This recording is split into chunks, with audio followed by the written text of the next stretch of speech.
Hello, Allie, and welcome to the Make Life Rich Movement podcast. Thank you so much for coming on. Hi, thanks for having me. Everyone, we are blessed with a friend of mine who I've had for almost 20 years coming on the show today. We are covering so much ground. We have certainly lived very full and complete lives within those 18-year span of time. And I'm especially happy and proud to know Allie for so many reasons, but her giving and healing heart is one of my favorite aspects of her. And I know it's absolutely going to come through so beautifully in today's conversation. Allie is an anxiety healer. She is a cognitive behavioral therapist expert and author of not only one book, but an amazing accompanying workbook and a podcast host. So we are absolutely going to touch on all things healing for overthinkers and different tools that you can use and different holistic practices and methods that Allie has used over her own journey with anxiety. And I think you're really going to take a lot away from this episode today that's going to help you to definitely deal with the time period we're living in right now and the months to follow. So Allie, thank you so much for coming on today. And friend, how you doing? Hi. Oh my gosh, thank you so much for having me on. That was quite the introduction. Sometimes you forget all of the things that you've kind of accomplished. That's part of my imposter syndrome. Don't know if we'll go there today or not, but We can. quite the introduction. Thank you so much for having me. It's so good to see you. I mean, having known you for so long, it's like we do accumulate these accomplishments along the way. But in preparing the show notes for today, I was like, man, she's a bad bitch. This is a good list of stuff here. Like, this is an amazing list of accomplishments. And all while you were feeling really burdened with anxiety and or grief throughout your life's process. So I am there with you. And I've been a child of anxiety my whole life. And I would just love to know where you think your earliest memory of anxiety coming into your existence. Yeah. So I know you and I have talked extensively, right, being friends about this. And also when you had come on the Anxiety Chicks podcast. And I think a lot of people listening will be able to relate to not only recognizing that they have anxiety now, but as I talk about it from childhood, that they might think back, okay, wow, maybe I actually did struggle as a child because I didn't realize that I had anxiety as a kid until I was like in my 30s and started doing a lot of therapy work and inner child work and all of that good stuff. And so the earliest memories I really have of knowing that I was an anxious child was I was constantly in the nurse's office with stomach aches as a kid in school. So and people might be shaking their head like you are, right? Thinking to themselves, oh my gosh, me too. Right. And so much of how anxiety manifests for children is somatically and physically. So the kids don't really have the language to talk about their feelings. They have to really be educated. They have to learn how to express themselves. So for me, as a kid, I was always in the nurse's office, had a lot of social anxiety when it came to friends. I never wanted to be at sleepovers. Anytime I would go to sleepovers, my mom would try to call her at midnight to come pick me up. I never wanted to be away from my parents, my family. I think I had some, attachment anxiety. Mm. And, I recognized that, back in that day, I didn't really get much therapeutic support. I don't think it wasn't talked about as much, right? And I don't fault my parents for that at all. I mean, no one was really bringing kids to therapy unless they were really behaviorally, quote unquote, bad kids. You know what I mean? Or if, there were kids that were maybe more developmentally delayed or like on the spectrum and they had services, right? So I didn't really even figure out that so much of my anxiety when I was younger was related to social anxiety and to also health anxiety that I still struggle with to this day. A lot of my social anxiety I've really really worked on and I'm it's pretty manageable now for me. I know my boundaries and I know when in different social environments kind of what my fears are and how to move through them. But my health anxiety is still definitely kicking and something I work with in therapy a lot. And then there was some other trauma as a child too that contributed to my anxiety that I didn't figure out till I was an adult too. So, um, yeah, those are just kind of some early memories. Yeah, I think it's so interesting. We kind of, I'm 39. I was born in 85. I think 80s babies have this really, how do I say this?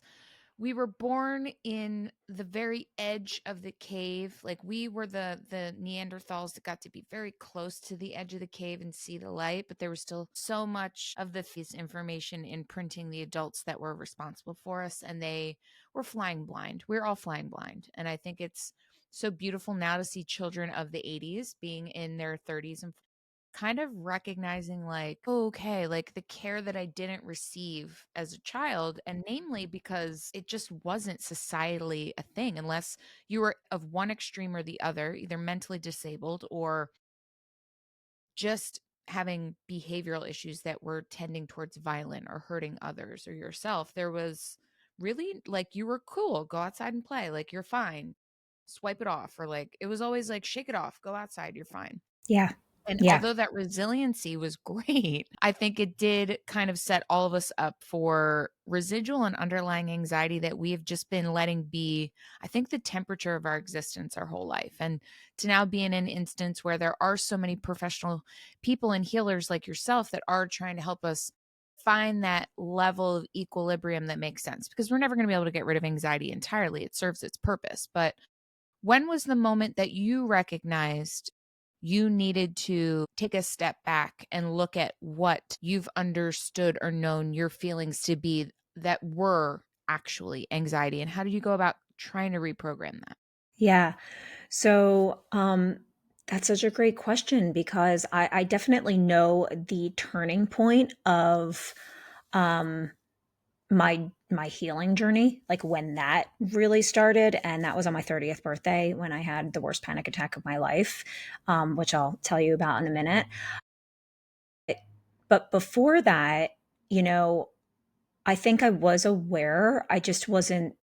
This is interesting too because I have my master's degree in psychology, right? So in my 20s, I actually went to get a master's degree in clinical psychology. So I started learning a lot about psychology and about anxiety and depression and all different types of mental health issues, but I still didn't even connect it to myself. I was sort of this outsider kind of looking in. That is one thing about anyone thinking about going into psychology and master's programs. I don't know how they are now, but there wasn't enough work, I think, that they encourage you to do on yourself. Like I wasn't required to go to therapy or anything in my master's program. And I think that should definitely be a requirement for everybody. Because I think the more aware you are as a clinician, the more that you can practice in a really, really efficient way because you know what your boundaries are and you know what your kind of limitations are as a clinician. So that's just a side note.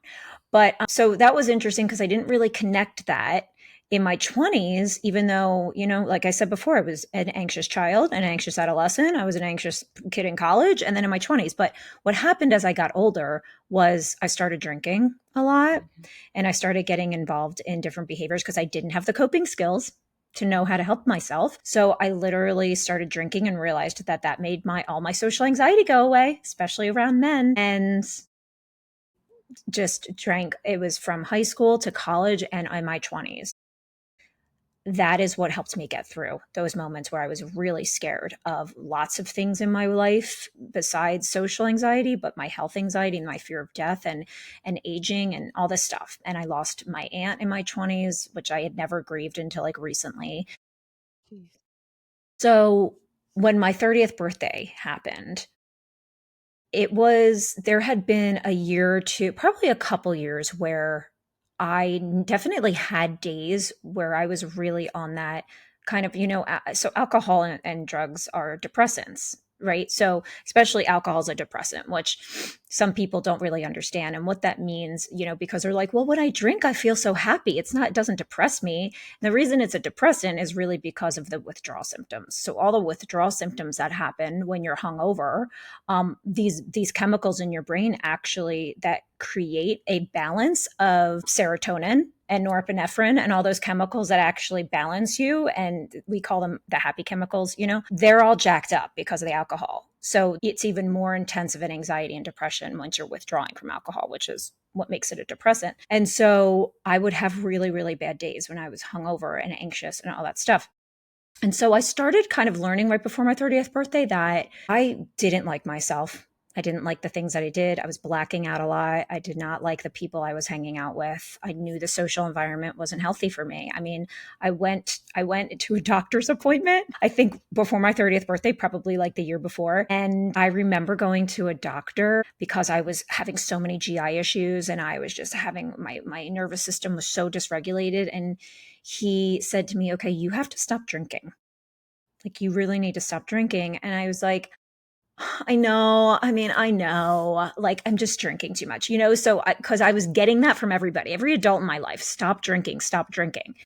And in my mind, I'm in my early 20s. I'm like, okay, whatever. And drinking the way I was drinking was very normalized in my 20s, Mhm. right? Mhm. So, Mhm. I was like, okay, fine. I was like, well, I was like, can I start? And I said this to my doctor. I said, all right, I know. Okay, well, can I stop drinking like after this trip to Miami? I have a trip to Miami in like 4 days. And I'm really excited because I'm with like all my girlfriends. I was like, I can start after that. And he's like, okay. I mean, yeah. And just shook his head. And so I think back then, and also, by the way, that trip to Miami, I hardly made it on the plane ride home. It was horrific. I felt horrible, not emotionally even, but emotionally and physically. I was just like almost going through a detox. So I feel very fortunate to say that I'm not an addict. I wouldn't classify as that. But so I do still drink in limitations now. But on my 30th birthday, basically, my sister invited a lot of people I had been sort of setting boundaries with in my life, and it was a surprise party for me. Mhm. And she hadn't known. I wasn't talking to anybody in my life at that point about what was really going on with me, Mhm. and not my parents, not my family, like nobody. And she had invited all of these people that I literally really wasn't wanting to see. I wasn't even friends with some of them anymore, but she had no idea of that. Like, she just thought these were the people I hung out with because they were social friends. And people came in. I came in from getting my nails done. There were two girlfriends there that I'm still very close with, that basically my one is my best friend from when I was 5. And she was the only person that actually knew I had some type of anxiety because she struggled with it and she was there. And I thought she was the one that was going to be there for the weekend. Like, I invited her for my birthday, but it wasn't. It was everybody else. So I came in. There was food everywhere. Everyone said surprise. I saw people I didn't really want to see, and I had a panic attack. I literally said hi to everybody, said I need to go to the bathroom. I went upstairs and I couldn't get out of the bathroom. So 20 minutes goes by, half hour goes by. People are like, where is she? What's going on? This was 2010. Oh, I don't know, cell phones. We didn't really have, no one was like texting me, but people were checking on me. And like, I was like, I'm fine. Kelly was the only person, my best friend. She was the only person I wanted to see because no one else knew what was going on. Everyone on the outside thought I was like living my best life. I was in school for master's, program. I had a job. I wasn't like missing work or anything. Thank God I was, still responsible in the sense, but no one knew. And I was just like, get away, get away. I just want to talk to Kelly. All of my friends that were there, or all the people that were there, not all of them, but some of them started getting really mad at me. And this is a reason why I set boundaries with Mhm. them beforehand, because they were like, what's wrong with you? We came all this way for your surprise party. Like, what is wrong? Oh my gosh, go, blah, blah, blah. My sister got upset. She was like 8 months pregnant and did this whole thing. So I started feeling even worse. Mhm. So thanks. I'm feeling horrible about this situation. It was literally, I've never had a panic attack like that in my life. Ended up, everybody just went out of the house and they went to like a bar without me and they ate the food and I slept the entire day. And everybody came home and they were drunk and I wasn't. And they started like screaming, fighting, and yelling at me and like all this stuff.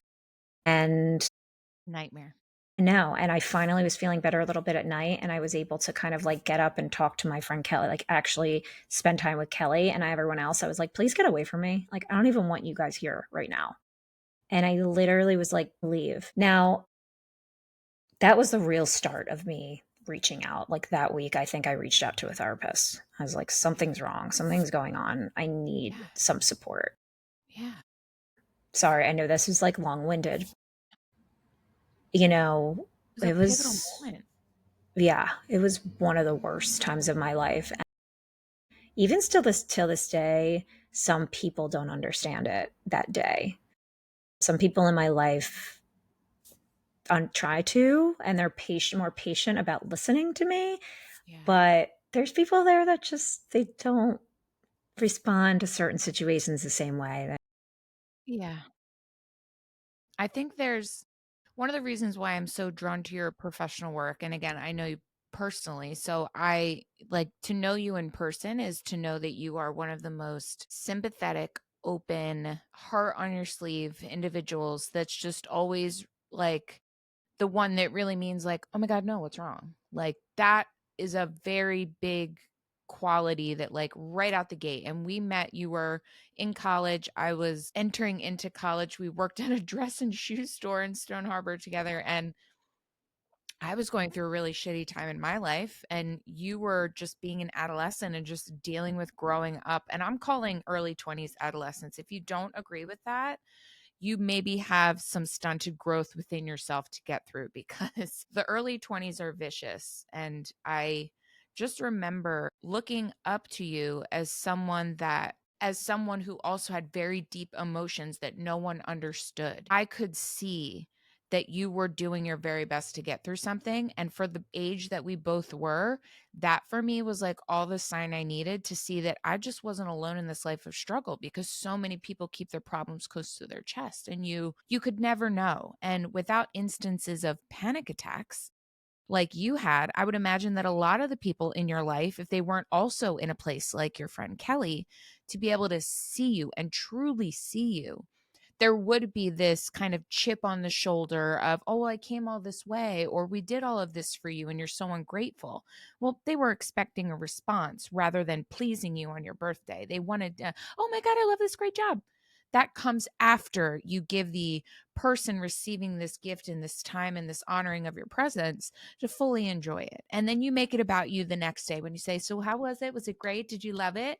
Like there's so many parts of people that are just shadowed and veiled still. And I think until we go through these situations that are so gross to the where you're like, "Oh my god, why are you yelling at me? You're mad about me having a fucking panic attack? Like, are you a savage? Get out of my house." But during that time, 2010 was still the dark ages of sorts. Yeah.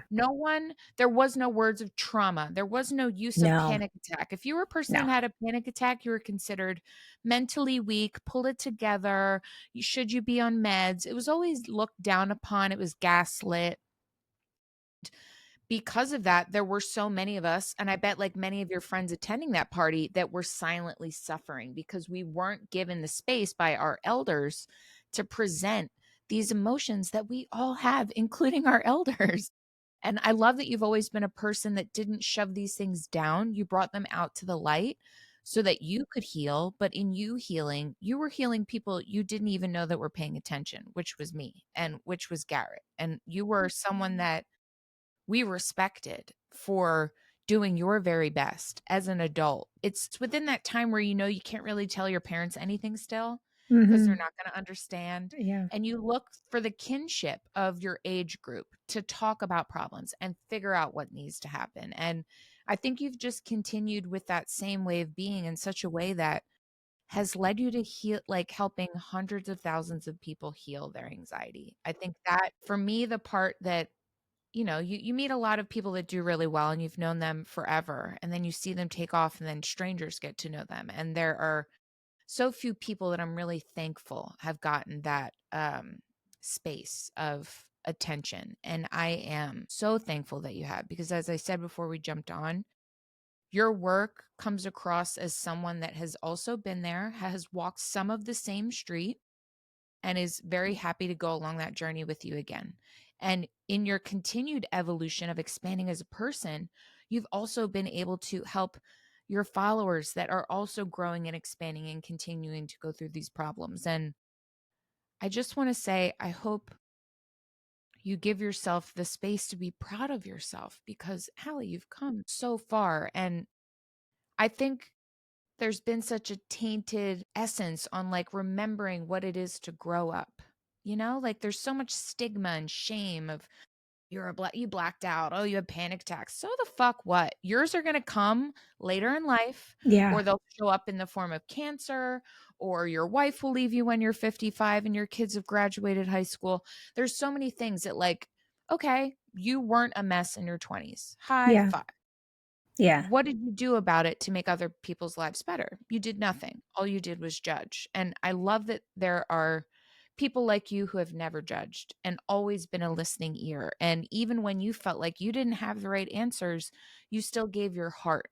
And that's what I know is the basis of your work.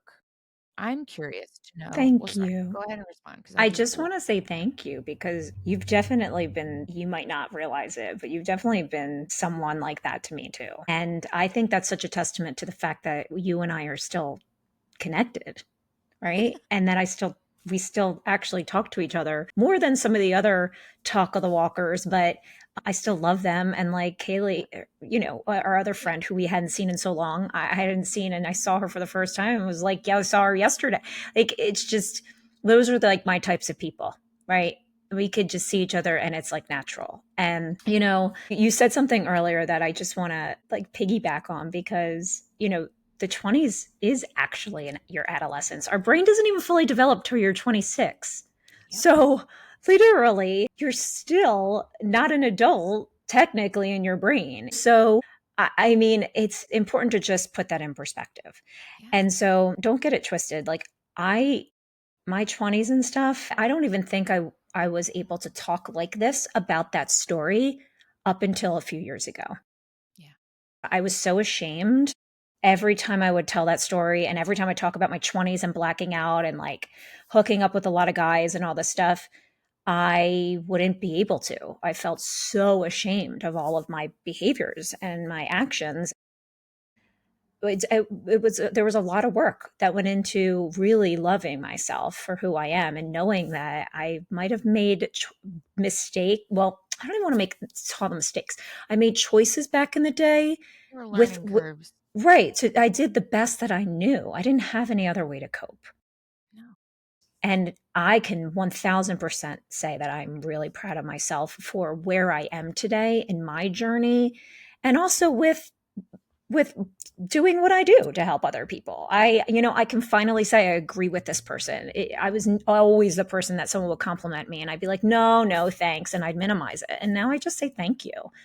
And I believe it. And it takes hard work to do that. But I think with being in this, what you were talking about, the space of healers, whether it's social media or the podcasting, um, I also I also think that you deserve all of this space to help so many people too, and I want you to. And I really do think that you and I are on the same wavelength when we think about some other people in the space. That's great and educational. And, it's how amazing that you have so much education now at your fingertips, right? About all of these things. But when someone you meet is really authentic in what they believe and they're not just trying to like get to the next step on the ladder Yes. and like hop and make sure they're like, going down this financial thing because that's what's important to them, that those are my people that don't do that, right? And you are totally one of them who genuinely just wants to like help other people. Oh, thank you. I love that about you too, because this is a really rough existence if you don't have some people that understand what you're going through. And I think I would love to touch on what were some of like, I never entered into therapy until 2 years before I had an inkling my father was going to pass. And it was a disaster. It was the most supportive and invalidating thing I've ever participated in. And after 2 sessions, I knew that like this was never going to be a fit with her, particularly. But I wonder, in the space of really knowing you didn't have the answers that you needed and you needed a little bit of guidance to get there. And after that panic attack, you started therapy. What were some of the first things you noticed being able to kind of implement into your routine that were a little bit healthier and more supportive for you? Of course, outside of limiting your drinking, that helped you to start rewiring your normal reactions that would take you to this place of depression or panic or just a Yeah, bad yeah. day. So I remember I got a book. My gosh, you're all going to be like, "What is it?" Of course, now I didn't expect this question. I will definitely like say it if I can remember, but it was a book about self-love. And I'm going to find it for you guys, don't worry. But I remember there wasn't a lot of books back in 2010, about this. Also, Gabrielle Bernstein. Have you heard of her? So she's definitely, I'm not sure what her credentials are, which is fine, but I think Woo University. she is a woo woo woo. Okay. And for good reason now of where she is, because she was one of the first people that actually wrote books about like loving self love and manifesting, and the universe has her back. I think that's the one I read. So there were really only a couple books. So it was hers and this other one. I remember this other one actually spoke to me a lot more because I had started realizing in therapy as I was talking about, like I talked more like a couple minutes ago about the shame I had. I had never liked myself. I had never liked who I was. I had I had from when I was young, when I reached puberty, always needed a male I needed male compliments. I needed male attention. By the way, I had the best father in the world. Like, I have literally the best male role model I've ever had. So, in learning about where this manifested from, I know where it is now. Always needed this like male validation that I was pretty and that they were attracted to me. And so a lot of my self-esteem revolved around male attention. And so that was most of my my high school, college, and 20s was just getting this external validation from men, which as I did that and I would get drunk and I'd hook up with guys, I would feel worse about myself because Mhm, they're not giving me the attention that's healthy, right? Okay. mhm, So I really started realizing that these books kind of connected and correlated to that belief that I had that I just wasn't enough without having to be like skinny or like look a certain way. And I also think that goes back a little bit, which to society again and what we saw on TV and the MTV, diet baby. culture. And I MTV. wanted to be Kelly Kapowski. All I wanted to do was look like her and there was always every single show we watched was like there were cool kids and nerds, and that stuff affected me, Mhm. It you did. know? It programmed how we thought about things. It did. Yeah, totally. So all of that combined led to me knowing that I needed to like work on that. And so I found this book and I just remember thinking, "Oh my gosh, like wow, I'm not alone in this." There's because Mhm, the woman's book that I read, it was her story of how she was feeling. Like she had a lot of self-loathing too and she went through something similar with drinking. And I just thought to myself, "Oh my gosh, I can't believe this. I never knew this." And then I also moved. I made a big change from living in Center City, Philadelphia to Conshohocken, Pennsylvania. If any of you are from around there, know where that is. And that was one of the best things I ever did. I found a yoga studio like right when I moved that was different than any other yoga I've tried. I had tried yoga in the city and stuff, but this studio is a community to me now. It's like family, the people I know there. And there was just something about finding community that was different, that wasn't a part of like, that didn't want to drink all the time and just do shots and like go and like cared about material stuff. There was something that I didn't realize existed, that mhm. there were other people who actually had different purpose in life than to doing all that stuff. And that's kind of when I realized I wanted to make a life change. Yeah. It seems like there comes a moment, and I won't generalize, but I know for most young women that I simultaneously, while experiencing the same thing and them going through it, there was just a window of opportunity where you could register that your behavior was giving you the opposite of what you were actually searching for. Things like trauma and mother and father wounds and just like the whole gamut were never even, it's almost like we were operating a computer without a program. We're just kind of plugging the spots and seeing what fits and doesn't fit. And I think it's so funny. Around 2010 was when I started what I'm calling like my spiritual journey. I was working at the Barbary nightclub. I was the door bitch. I was pounding 14 shots a night, out till 3 a.m., then would go to a rave till 6 a.m., then would wake up, go home. I'm doing PR work also during the daytime at this point. So, like, just 24-hour fueled bad food, bad drinks, like high power cortisol situations that I thought was me like thriving. I'm like, oh my God, I'm living my best life. This is so much fun. And then there was an instance that led me to be like shaken to my core. It was a breakup.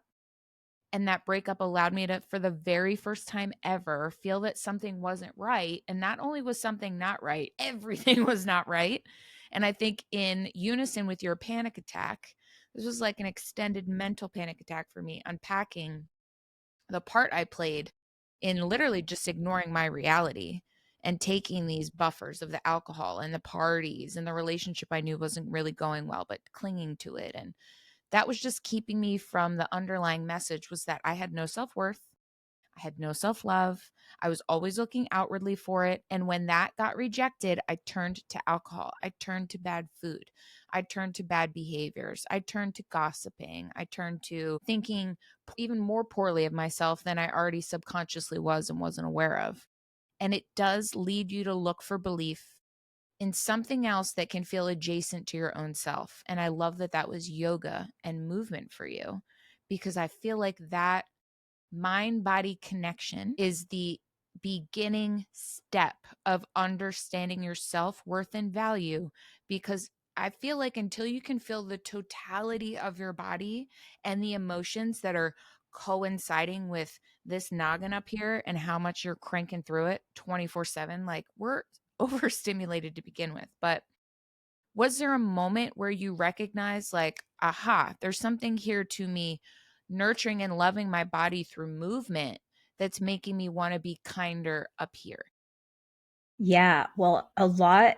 I mean, yoga, yes. And I want to say that, like I said before, yoga changed my life, but it is the practice of yoga, which is amazing, but it really is the community of where I go.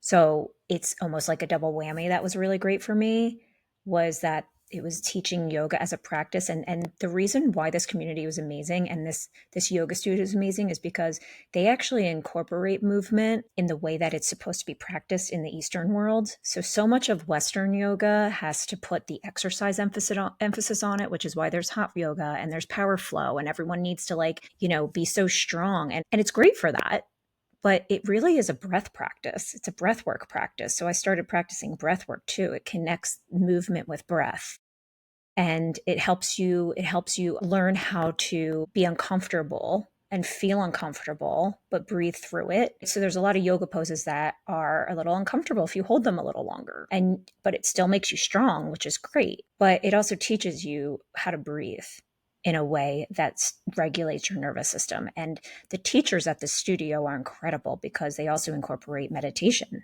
into the classes, and they incorporate education into these classes about the nervous system. And about, there's a lot of classes I take at the studio where I'm the youngest person.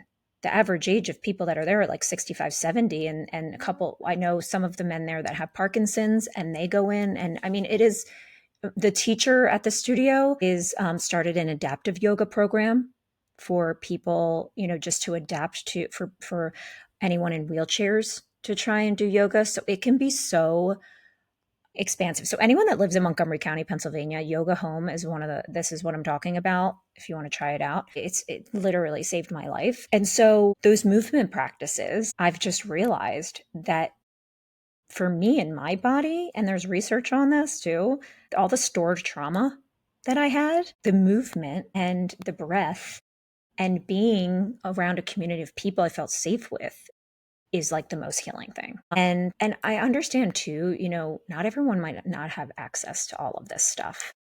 You know, Back then we didn't really have YouTube the way we do now. So if you don't have access to certain things, I would say start practicing on YouTube. Start teaching yourself and educating yourself. YouTube has amazing clinicians and doctors, and that's kind of how I started too. I literally wrote my books based on how I healed myself and how I'm continuously healing.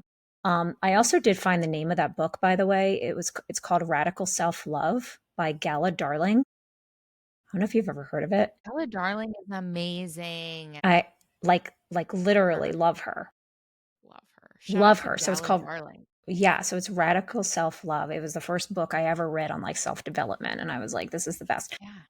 So yeah. So I would say start somewhere and start small. Maybe it's like a 2 or 5 minute Yes. yoga video, right, on YouTube, or you put in movement for healing anxiety, or, there's an amazing actually videos I love on YouTube. Boho Beautiful are is one of a page that I love. Boho Beautiful. Their online classes are amazing. And then Yoga with Adrienne is huge. She's awesome too. So you got to start somewhere. I would say just Yeah. start there.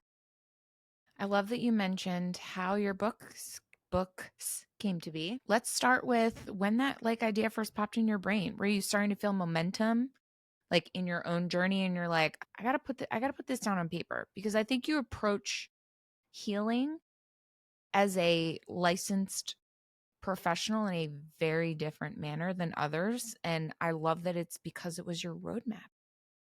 Totally. Yeah, and not to like undermine anyone else's No, no, no. theories or what's helped them. You know what I mean? That's You're my amazing for cup of them. tea. That's what I mean. Like they, Yeah. Yeah. great, Yeah. good to you, but like you're my cup of tea, you know? And that's kind of what makes the world go around, right? Not I'm not going to be everyone's cup of tea and not everyone's going to be mine, whatever. So essentially what happened, well, first of all, I never even thought of writing a book ever in my life until I got approached by the idea. That was the biggest thing.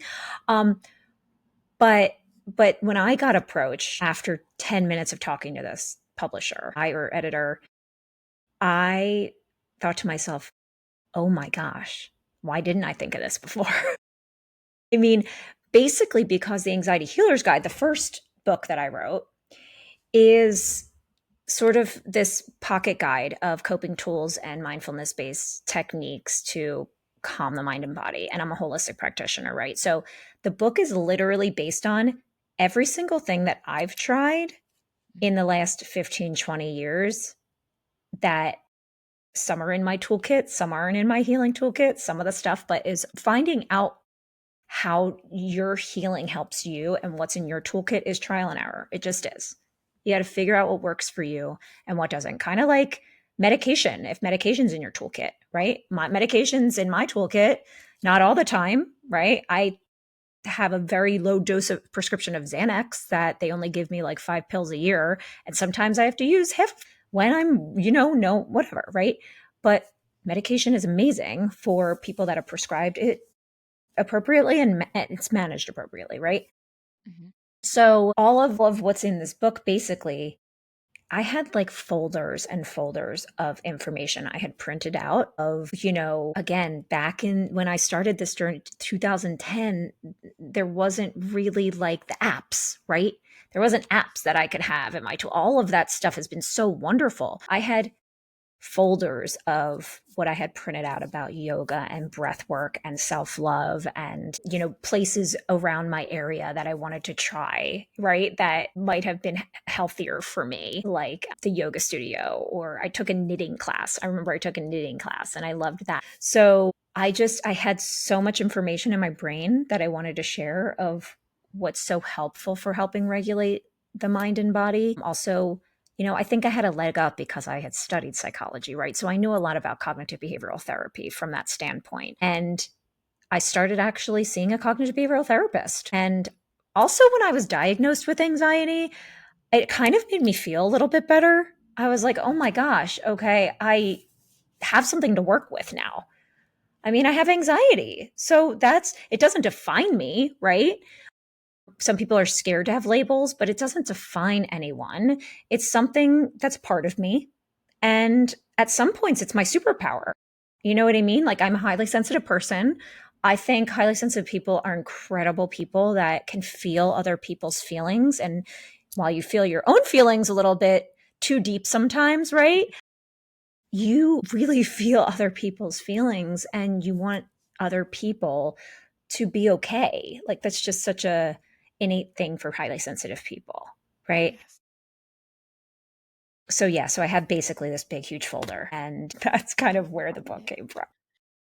So like divinely collected and meant to be. It's easy for people 30 plus to kind of understand the parallels of this conversation and the sheer rapid acceleration of technology and apps and information and things we had at our disposal, but that didn't really kind of come into play, I feel like, till like 2015. Prior to that, there was still a lot of, you know, unsubstantiated, needing to really look at things yourself because you didn't have the advantage of an algorithm feeding you all kinds of information about anxiety because it can tell you're looking up things that probably mean you have anxiety. Gosh, I loved the book.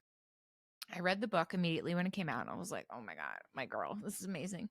The workbook I love so much because I think there is this aspect of reading a book is beautiful and it's great. But if there's ever the option to take it a little further with some writing prompts, like I'm that individual that is just, I'm there. Like, take me to it. I will write stuff down all day.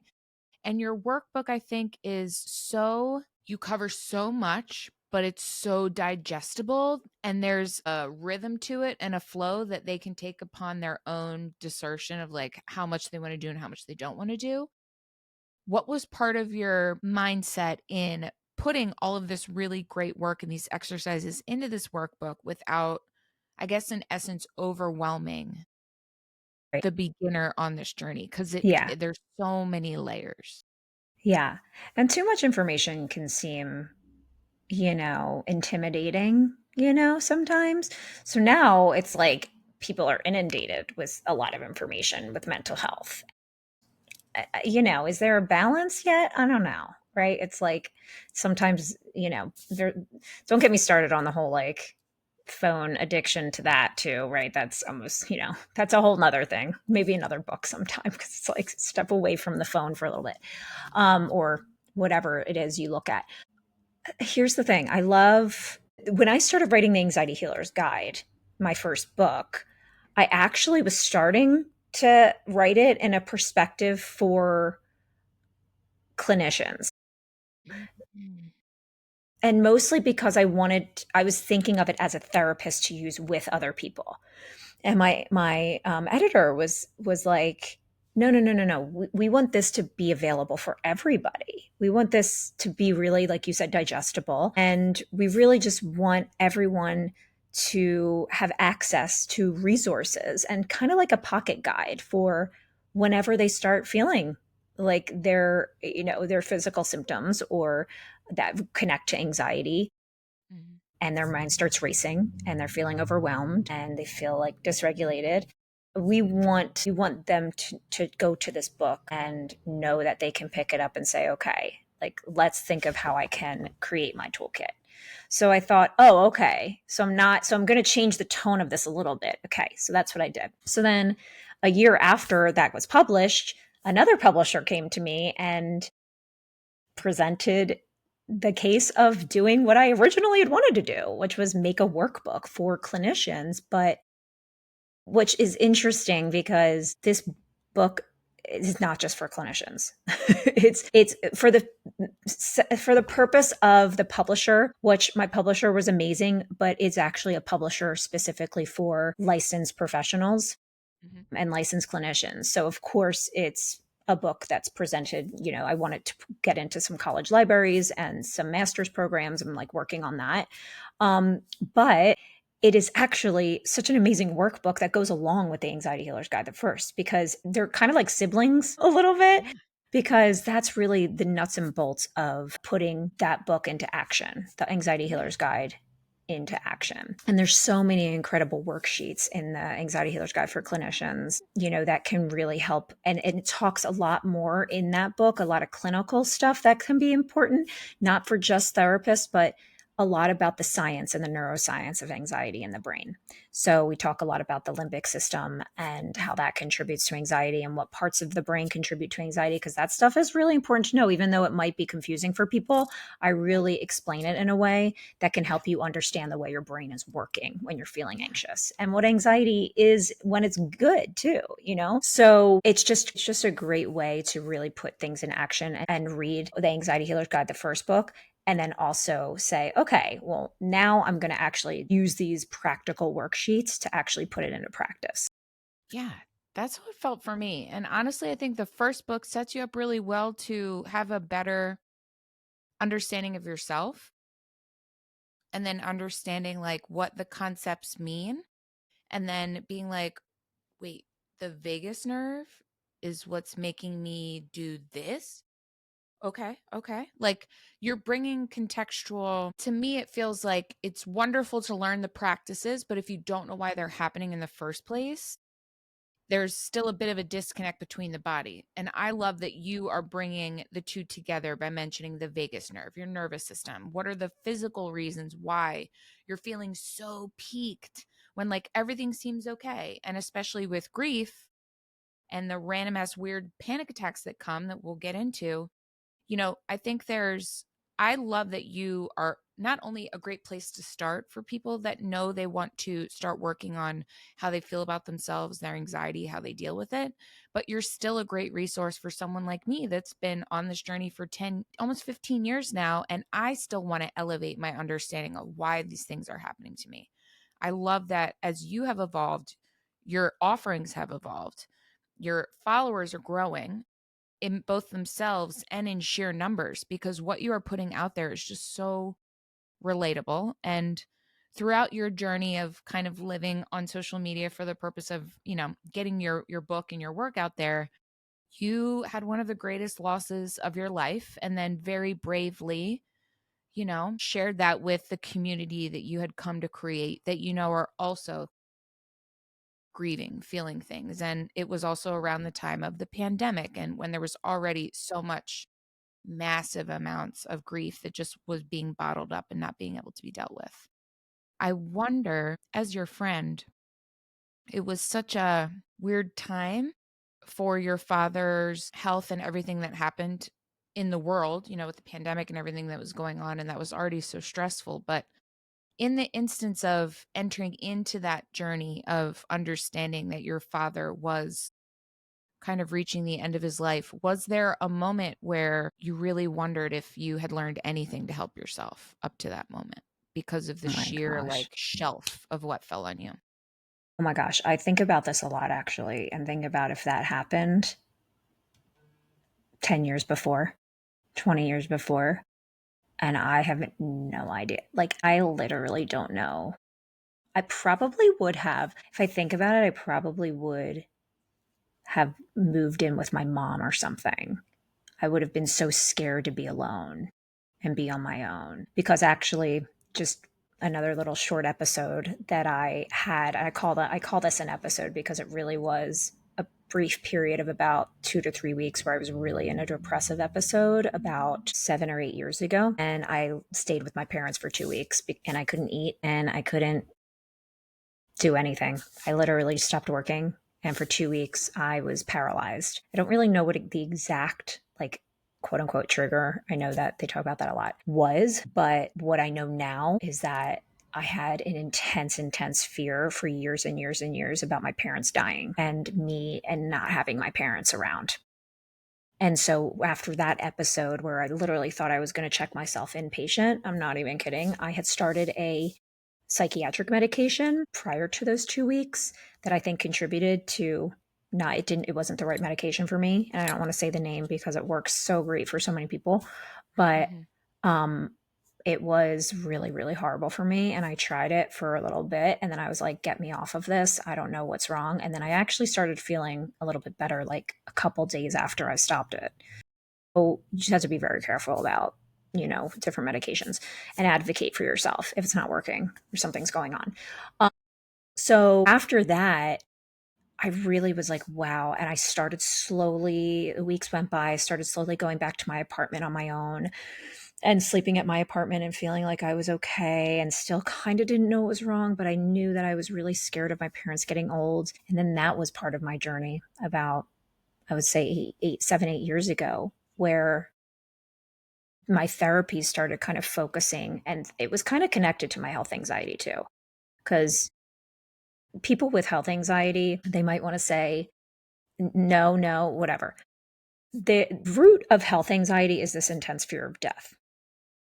So in my life up until that point, I always had a fear of dying. It wasn't like I didn't really actually, acknowledge it or anything though. So I think that is when that part of that fear came to a head. And then I started really diving into that in therapy. So, this was 5 years before my dad died. So I really started acknowledging my fear of death and working on how to move through that and what that fear was about, and learning about the reality of my life and getting older and what that means and how to move through moments when you're really scared about something going on with your health, and being a single woman who lives alone, and what kind of supports I had. So I started really working on my support system. Who were safe people in my life? And what does a safe person look like to me? And really, for anyone, it should be someone who actually helps you feel like a hug, if that makes sense, right? Like someone who doesn't make your heart race faster, someone who actually like calms your heart. And so this can be someone you've known for 20, 30 years. This can be someone you've known for a week. You know what I mean? Sometimes the energy. And if you're someone who's into the energy work, but sometimes that's such great work because you really can feel someone's energy be safe to you, even if you have only known them for a little while. I feel like you're such a safe person to me. You're that for me too. You always have been. So I started really recognizing that I had safe people in my life, and they might not be DNA related to me. And guess what? Most of my family I have now are family by choice. Um, that was a huge step, and I think without doing that work, I would have. I don't know what would have happened when my dad died. I think timing is always what it's supposed to be, but I have had that same thought myself, just like very thankful that my father passed in a time where I felt like I could mentally and emotionally handle it, even though you're handling nothing. It was just a decision to not hurt myself because I was stable enough to try to process what was happening. If you don't mind, tell us about your dad. Yeah, He seemed like the sweetest soul and he took such great care for your emotions. And it seems like he really took time to get to know you and what you love to do. And throughout your whole life, it seems like your relationship with him was so special. yeah. Well, his name was Frederick Carl. He was the best man I've ever known, which is probably why I'm still single because I don't know, men that are going to live up to Freddie. I don't know. Right. But he was the best father. He was a great friend to men in his life that I know, that we've known. I mean, men don't have relationships like women do, right? It's really hard. My dad somehow had really, really incredible relationship with a couple of his male friends that were really emotionally based. That is uncommon, especially for men that were growing up in the 50s and 60s. Like, Yeah. you did not do that. No. And the it's I've come to find out that my dad was a very sensitive man. So I think I get my sensitivity from him. He was a very highly sensitive person. I mean, just in the last couple days, by the way, and I don't know if what you've seen on my Instagram stories or not, but we went to my mom's storage unit to clean out a lot of stuff. And my dad, I don't want to like call him out, but he was kind of a hoarder. Okay. But he was a organized hoarder. Okay. Love it. There were boxes and boxes of pictures because my dad loved capturing the joy in people's faces. He loved anytime he would see people having fun or something that was worth having a picture, he needed to do it. Yeah. I mean, he was like one of the first families that had a video camera in our neighborhood. So I was like, oh my gosh, I'm taking 3 of these boxes. There's like 10 of them, but I'm like, I'm taking 2 of these and I'm going to slowly look at these pictures. And over the last couple days, some of the pictures that I found, I mean, some of the things that I found a letter, not a letter, sorry. He journaled. My dad journaled. Like, I don't know what guy journals. Okay. He journaled. And so there were different ways that he journaled. One was like on a napkin, one was on a loose leaf piece of paper, but he kept all of this. I found a journal entry that he wrote on September 2001. Mm. And my sister was in New York City that day. She lived in New York. Anyway, this whole letter, I could not believe like just how incredible he described that day and how scared he was. Right? And you think of your parents and like they don't ever want to show you they're scared. And my dad really did a good job of that to protect us. And he was so scared that day. And he was just like, mostly scared because of me and my sister, and that's all he cared about. He wasn't scared for himself.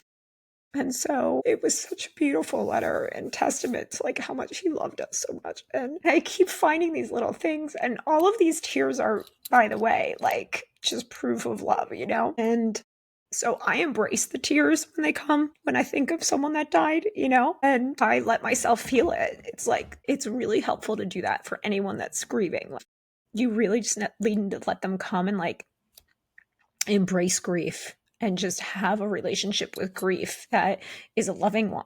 Don't try and like push it away. So, something that I just found this morning, I'll show it to you. Um, as I was going through another one of the boxes, was this frame. I don't know if you can see it. Oh my He God. literally framed this and he said, "Keep smiling, beautiful. Love, Dad." So it was just like in a frame, and I think I had this when in college. He had done this for me and put this in a frame for college, so I would find it when I unpacked, and I still he still had it. So that's next to the picture of him. Yeah, he just always was about like seeing the good in people, and I think I'm that way too.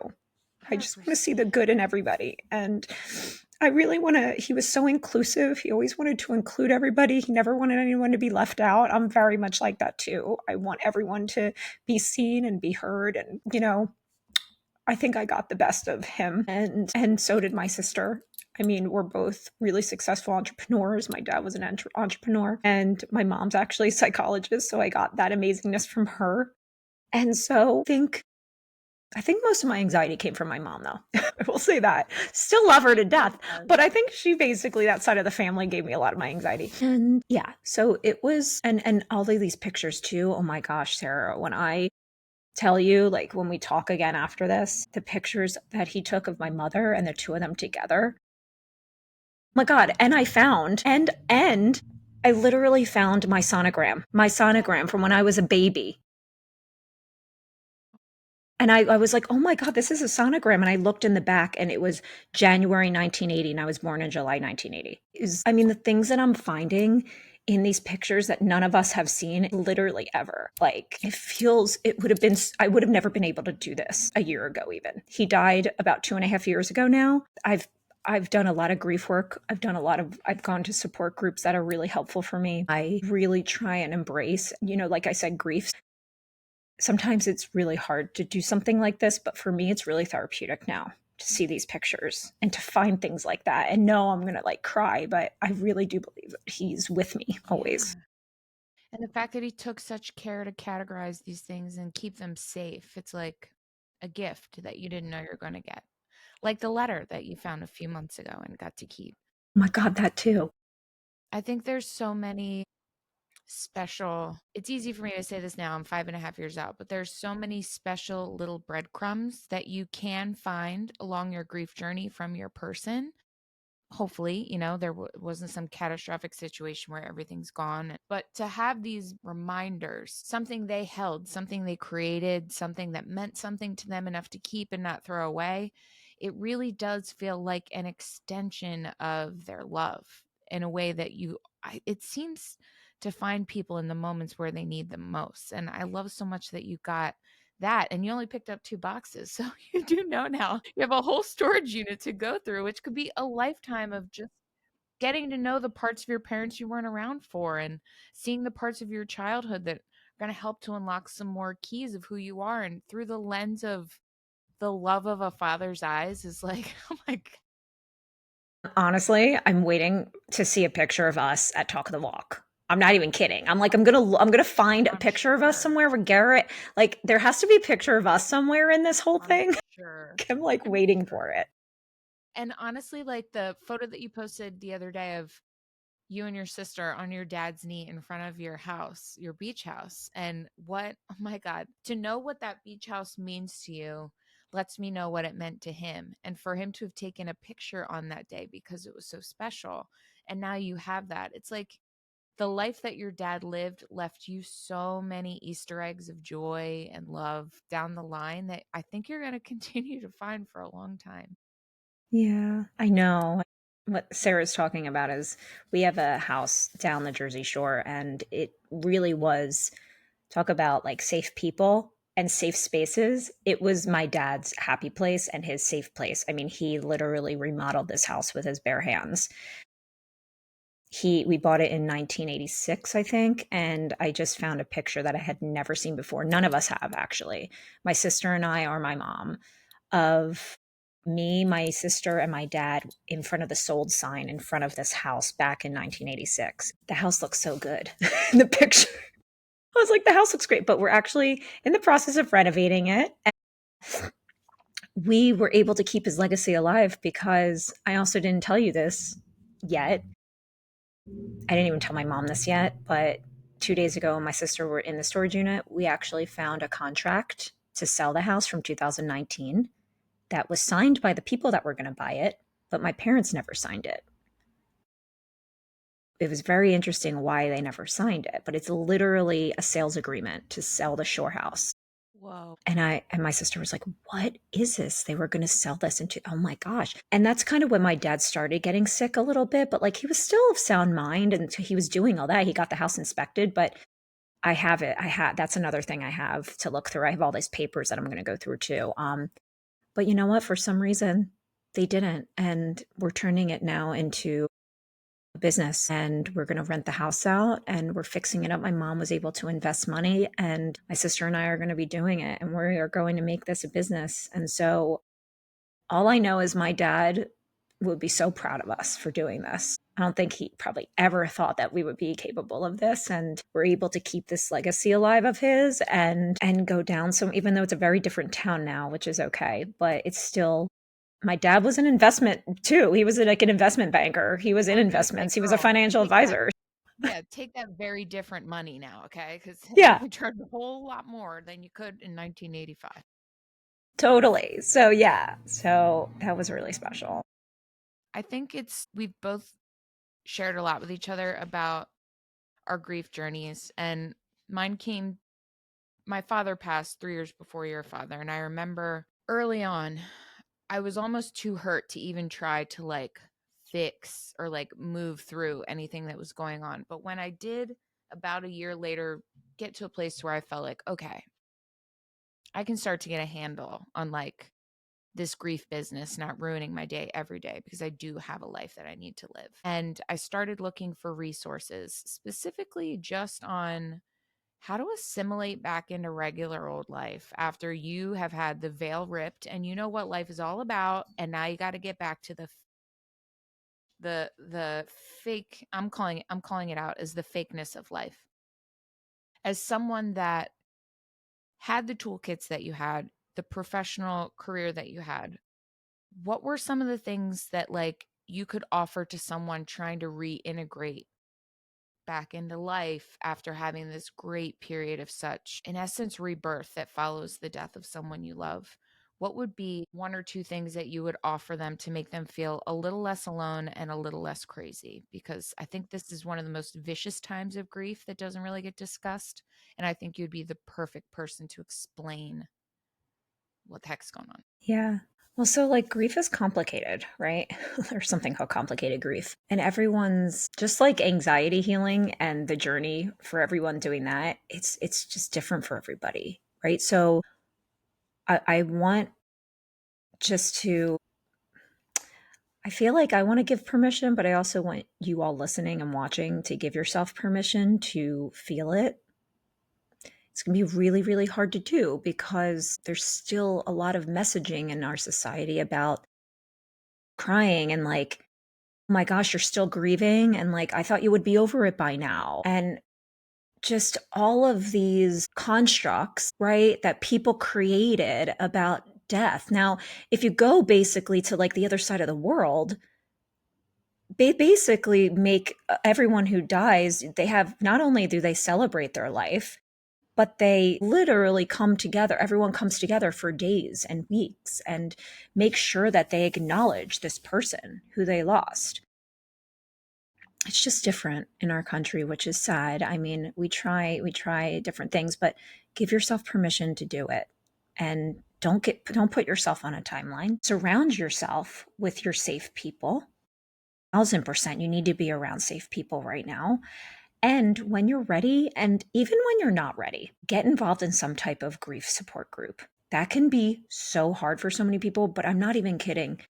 Being able to go somewhere each week for 2 hours with other people who literally know. And sometimes people say to me when I suggest this, I don't want to sit there and listen to other people's stuff. Okay, okay. Would you want someone in that group to say that about you?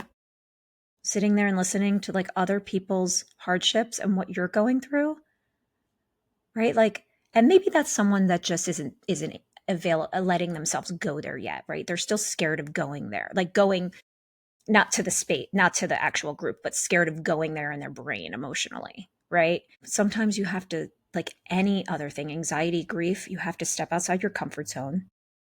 You have to let yourself feel uncomfortable. Get comfortable with feeling uncomfortable, okay? And surround yourself with people and with things that actually like nurture you during this time. I also think that making a priority and committing to doing one small thing every day that might seem hard, but it's one small healthy thing every day, and making that a priority is going to be huge. Whether it's like drinking a glass of water, or for me, it was I went outside every day and I took a walk every single day. I didn't care if it was raining. It wasn't maybe a 20-minute walk, but I took a 5 or 10 minute walk, and I would go and I would go onto a trail that I behind my house, and I would actually talk to my dad. So every time I'm in nature, I feel really, really close to him. And I was talking out loud to him. I didn't care who was around. I didn't care if people were like, who's that crazy person talking? That was helping me. So don't push the grief away. Don't try and forget about the person or the pet or whoever it is. Don't push that away. It's going to what resist persist. It's going to get stronger. You need to like embrace it. Agreed. I think there's also within that time of like just trying to assimilate yourself back to yourself, I think there's a component of grieving that no one really talks about, and it's that you're getting to know who you are kind of all over again.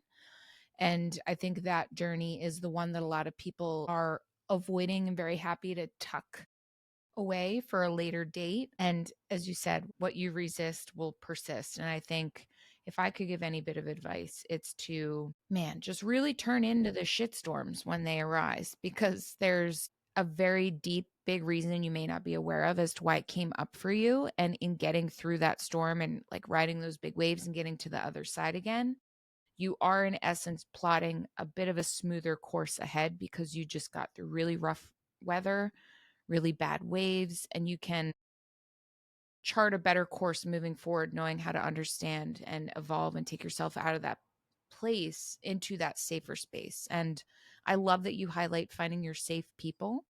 I think it's also something to be said that after losing someone important to you, you may not recognize that there will be a ton of other losses that will come as well. And it will be people that aren't able to meet you where you're at and who you are now in this new version of yourself. Because there's, at least in my life, there were a number of acquaintances and individuals that I had to let go of because they just weren't able to understand the depth of my pain. And that led to a lot of questions of, oh, well, why are you still sad? Or I feel bad having being upset about my girlfriend breaking up with me because you're so sad about your dad. And then it being a comparative thing where they're mad at me because I didn't let them have their moment to be sad. And I think there's a great period of you being able to sit back for yourself and decide who is good for you that is around you. And those people that were in your life before that person or that beautiful soul passed, they don't necessarily need to stick around afterwards. If you're feeling like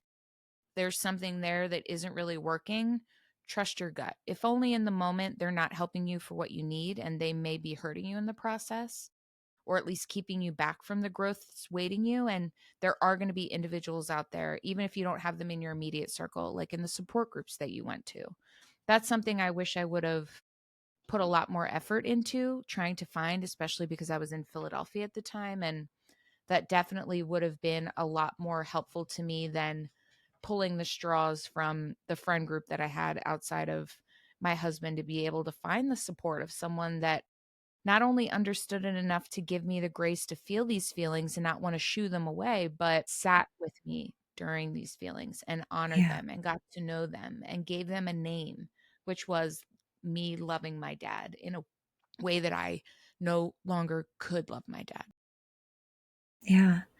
Yeah, and grief, the support groups around grieving, like the therapeutic support groups, it's one of the only, I won't say only, but it's one of the only treatments in like the mental health space where group support is more effective than individual.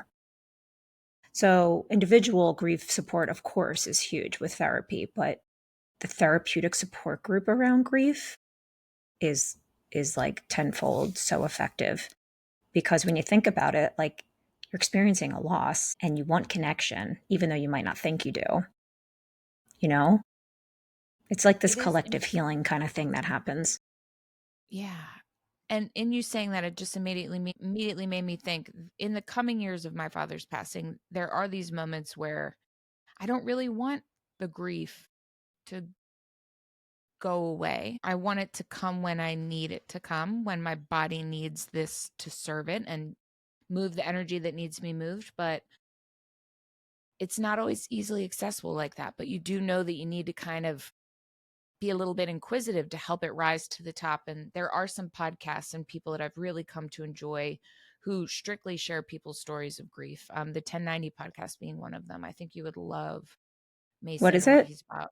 The 1090 podcast. He says Okay. life is 10% of what happens to you and 90% what you do about it. He lost five of his family members in a dust storm in a car Wow. accident. Very suddenly, he wasn't with them.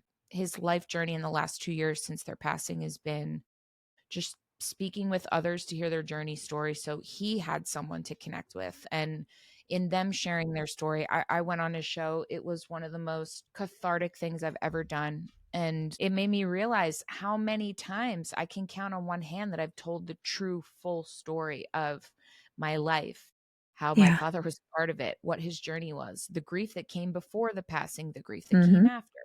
And it's like not, if you've never delivered a baby, you have no idea what delivering a baby is like, right? And you need to be with others that have delivered a baby to be able to feel that deep inner connection of our souls that's looking for someone to just recognize and say, I know, me too. Yes. Yes. Another one I love, Anderson Cooper's All There Is. Have you listened to his yet? Oh my I listened gosh. to a few. It was beautiful, really So beautiful. good. I mean, and this whole process is just, I mean, this whole not even just grief, but the whole process of healing through hard emotions, grief, sadness, nervousness, fear, worry, like the whole process of that, honestly, is like allowing yourself to feel the feelings and not resisting it. And also practicing becoming vulnerable. Yes. Yes. Like if that is something that I think, if out of anything, I continuously, there's a voice in my brain that's still kind of there, but a lot like smaller and not as loud, that still says, my gosh, like you're crying again, you're being like vulnerability looks like having big emotions, or my gosh, you're showing this part of you again. My God, why are you doing that? They're not going to like you, or they're going to judge you, or some judgment with myself that I have. It's small, but it's still kind of there. And now what's louder is me being able to do something like this with you, cry on the air, know that that's okay. I'm going to cry. I've cried in a grocery store. I've cried at a guest. I mean, like, and I'm going to be vulnerable. And if people are uncomfortable with that, that's on them. That's on them. That's on their discomfort. And I hope that they find comfort with vulnerability soon at some Yeah. time in their life, but that's on them. Yeah. I'm okay with being like Yeah. this. That is a really big point to bring up, the vulnerability that's unavoidable. I think there were so many times, and I haven't really even thought about this time period till you said that. And the minute you said grocery store, I can deeply recall being in a grocery store in Rittenhouse with Fernando, and I am fucking sobbing. I have glasses on. I am like like making heave noises, and he just That hold my hand, taking me through the grocery store, grabbing what we needed, and the people and the stairs and the it's like it was very, the band-aid got ripped off immediately for me once I went back to Philly after my dad passed. I would cry and like scream at the top of my lungs walking down the street. I'm like, I don't care. I don't know you. I don't care what you have to say. I don't Yeah, care what you have to say. I'm sad totally. right now and I'm going to scream at the top of my lungs. That man over there just did it and you ignored him. Why are you staring at me? Like, All right. I'm just going to live out loud. But the permission to give yourself the ability to live out loud, I think, is one of the biggest things you can do for your grief. No one is staring at you crying. If anything, they feel badly for you. They wish they could come hug you. There are more people out there sending you good, just like enveloping you with hug vibes rather than like, look at that freak over there. What are they crying about? It's like, no one thinks that. Just feel. And in your feeling and allowing others to see your feeling, my God, they may go home that day and be like, I saw the saddest thing I've ever seen today. It was, I could tell this woman just lost someone and blah, blah, Yeah. blah. And it may make them realize I need to be a little bit more present in my life with the people I'm so blessed to have around me rather than riding through their day. Ooh, I saw some girl crying. She was upset. Like, it's never that. It's never what you think it is in your head. And I think there's so much confusion that surrounds grief in your brain of what you're thinking is outwardly being perceived when in reality it is truly just you just trying to micromanage to save yourself from yourself. Yeah. Oh my gosh, totally. And yeah, once you get, and honestly, I don't know what the like light bulb was for me, but once something shifts in your brain, maybe it's just going actually through it to know that like there's real shit that's going on in the world. And this, like, I've survived a couple different things that have been really, I didn't think I would. And I honestly don't care what people think. Because what's important in life, I mean, obviously not to a fault where I'm going to just like go commit crimes or something. Like it's not like that. But like if people are going to judge me based on something that is just on them, like as a judgment, then do it. Yeah. I'm over with needing to, and maybe that comes with age too, a little bit. I think there's For more sure. wisdom with age and all of that. So it gets a little bit easier maybe to not care as you get older. But I think that it's, you know, it's important to just learn how to be yourself and love Yeah. yourself. That's like the end all Yeah. be all. And even with grief, being yourself and loving yourself and letting yourself be vulnerable with it, just do it. Yeah. I think it's so fun to have this conversation with you because I didn't know your dad, but in knowing you and knowing you're like his doppelganger, I think he's so proud of you for just saying the things that you were afraid to say when you were younger. Like, you're just the part of you he wished that you could have seen so long ago. I don't want to put too much weight on your growth, but it does really seem like the key that unlocked it all was you having this very immense responsibility of dealing with your feelings after your father's passing. It seems like, having known you for so long, that there is a part of you that knows you're never alone now.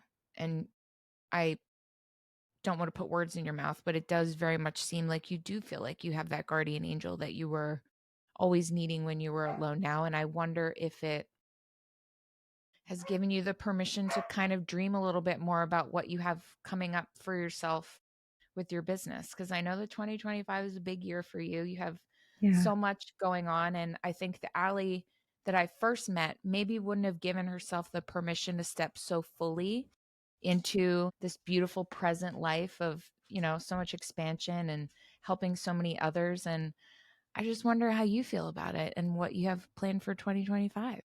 My gosh, yes. I mean, my gosh. As far as like the healing community goes, the anxiety healing community, I like things are limitless in my brain, right? So when it comes to having like a healing brand, which I feel like I just want to help. This has always been part of too when I started knowing that I wanted to get into psychology or some type of helping field.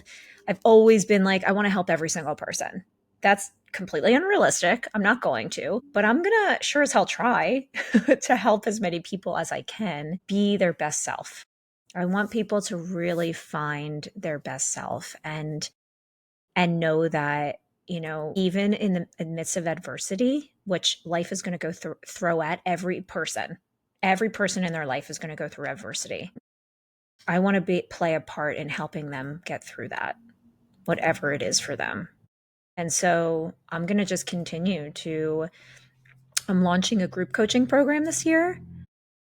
So I'm really excited to, I'm on the fence on how big I want to make it, but I already have a one-on-one group coaching program and anxiety healing coaching program, but um, I'm going to create a group 10-week program that is basically based on my books. Love it. So, yeah, and there's a live session each week. And my real main goal is, of course, to help the people who are applying for the program to really build their toolkit by the end of the 10 weeks and learn how to regulate themselves. But I want them to actually become a healing family together. Like, my biggest thing is for the group that I have, like the cohort, to actually be support system for each other. So that's like a huge piece. Community is always the biggest thing for me, and supports are always the biggest thing. So I'm going to try and figure out how to put that into play. Um, and then I just got an email about writing another book, writing like like an anxiety healer journal, like a prompt journal.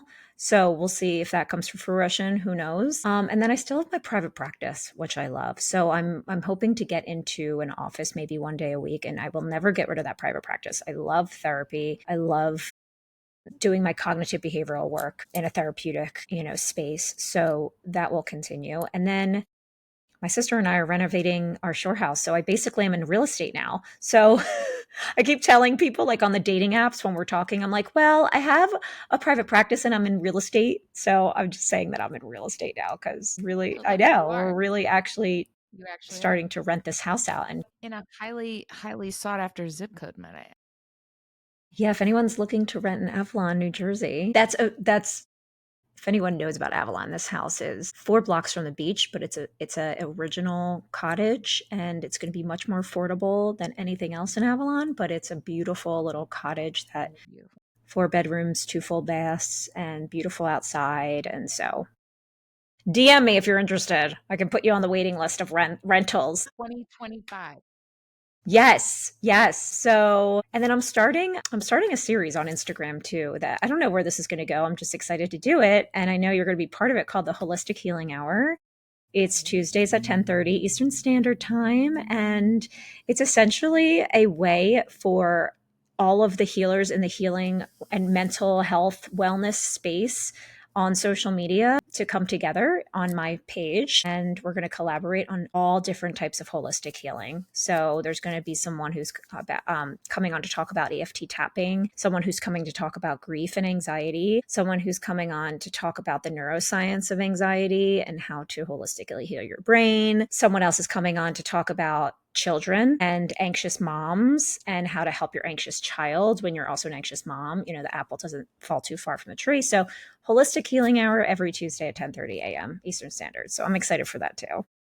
Love it. You are so busy, and it makes so much sense for you because it just looks like you're playing and you love life. And I'm so happy that this is where you are and this is where it's brought you to so far. I know there's just so much out there, and I'm manifesting our retreat. We're gonna have a stinking retreat now. Yes. And I love this. This is something we thought of like a couple Mhm. hours Like, ago. Oh no. yeah. Like What Liz. it felt like 2 days ago. It could have been a couple Wait, hours no. ago.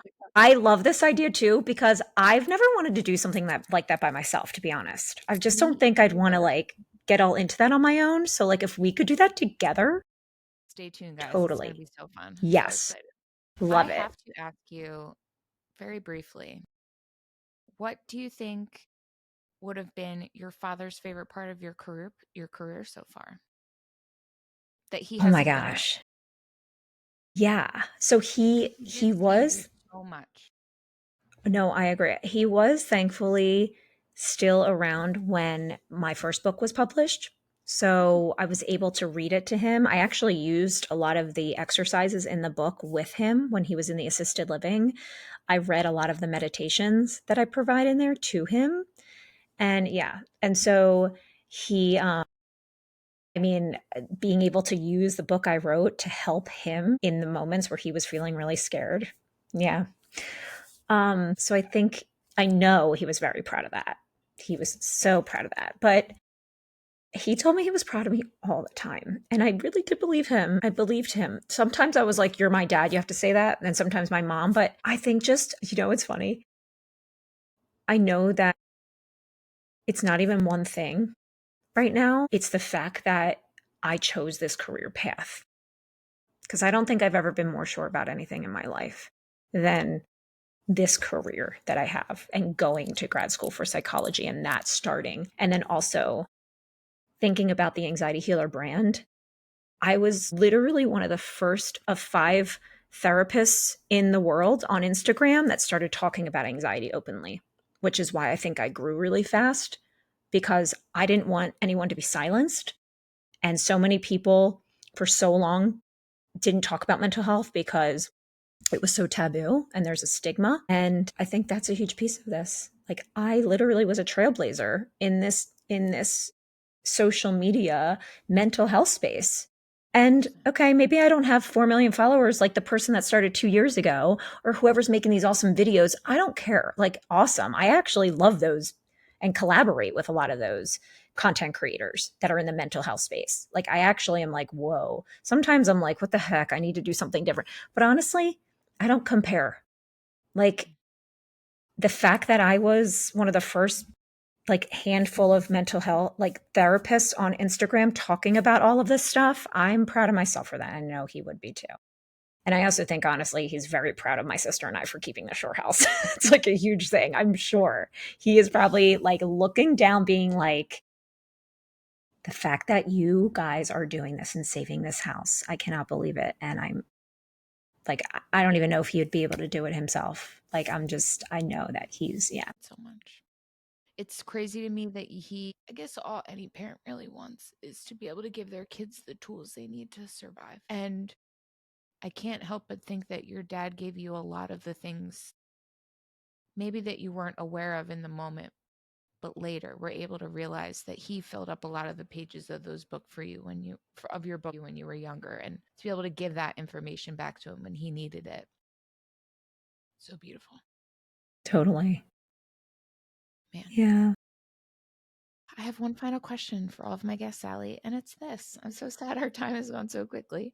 No. But Allie, how do you make your life rich? Oh my gosh. It's funny because when I hear that word, I do not think money at all.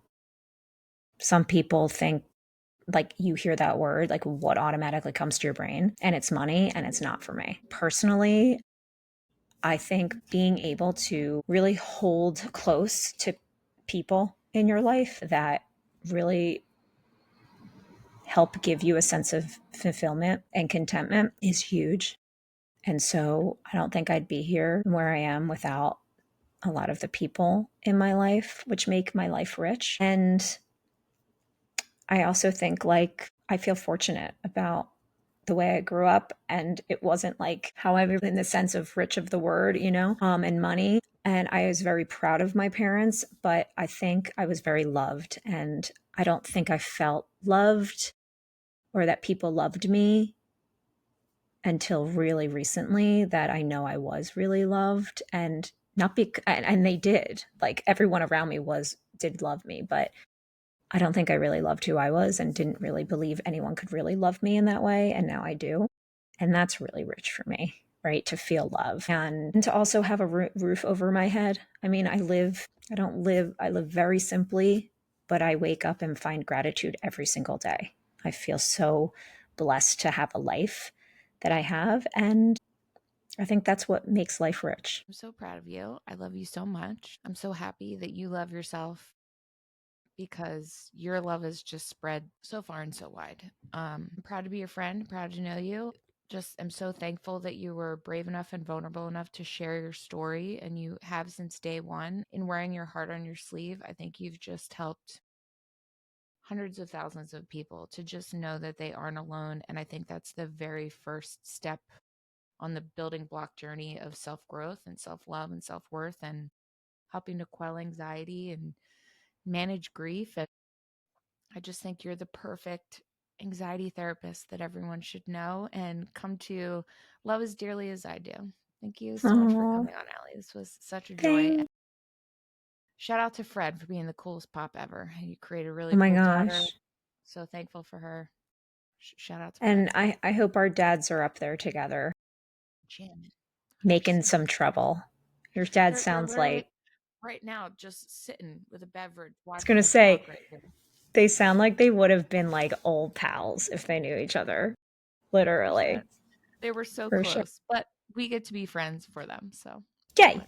Exactly. Thank you Yeah. so much for having me Thank on. you so much. I love you so much, guys. Thank you so much for tuning into this beautiful conversation. There are going to be so many links in the show notes. I'm going to put down every single thing you need and just do yourself a favor. Put Allie's book into your cart. You're going to subscribe to her podcast. You're definitely going to follow her on Instagram. You're going to love doing that almost immediately. Her content is amazing. I love the book and the feel of the book, by the way. I love the cover. I love how squishy it is. But literally, you're going to love the book. You're going to love getting to know Allie. Uh, I'm just so thankful for you in my life. So thank you, friend. It's been great. Thank you so much. And for anyone that's listening to this and just heard like banging around, I was just getting a copy of my book to show to the camera. Sorry, you were like in the middle of a great ending, but No, no, there it you is. couldn't hear anything. But there's that beautiful Thank book. thank you All so right, much. I guys. love you, girl. Love you. Talk soon. Bye, everyone. See you next week.